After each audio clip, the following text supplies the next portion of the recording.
తెలంగాణలో తొలి విడత పంచాయతీ ఎన్నికలకు సమయం ఆసనమవుతున్న వేళ కామారెడ్డి జిల్లా జుక్కల్ నియోజకవర్గంలో ఓ సర్పంచ్ అభ్యర్థి బాండ్ పేపర్తో ప్రచారం చేయడం అందరినీ ఆశ్చర్యానికి గురిచేస్తోంది. పిట్లం గ్రామ పంచాయతీ అభ్యర్థిగా నవాబ్ సుదర్శన్ గౌడ్ బరిలోకి దిగుతున్నారు. ఈ క్రమంలో తాను ఓ బాండ్ పేపర్తో ఇంటింటికి ప్రచారం నిర్వహిస్తున్నారు.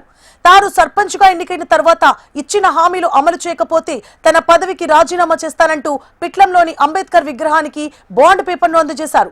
తన మాట హామీల పరిరక్షణ పట్ల ప్రజల ముందే ప్రమాణం చేస్తున్నారని స్పష్టం చేశారు. గ్రామీణాభివృద్ధి కోసం పారదర్శక పాలన, మౌలిక వసతుల మెరుగుదల, పంచాయతీ పనుల్లో ప్రజా భాగస్వామ్యం పెంపు వంటి అంశాలను ప్రధాన ప్రాధాన్యాలుగా తీసుకుని ముందుకు సాగుతున్నట్లు తెలిపారు. ఇక గ్రామ సమస్యలను ప్రత్యక్షంగా పరిశీలించి ప్రజలకు అందుబాటులో ఉంటానని హామీ ఇచ్చారు. ప్రజల ఆశలు, ఆకాంక్షలను అనుగుణంగా పనిచేస్తానని అంటున్నారు పిట్లం గ్రామ పంచాయతీ అభ్యర్థిగా నవాబ్ సుదర్శన్ గౌడ్.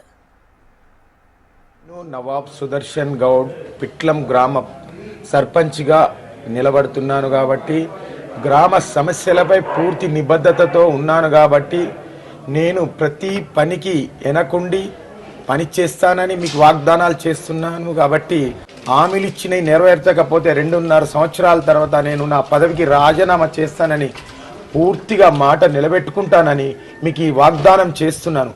నేను నవాబ్ సుదర్శన్ గౌడ్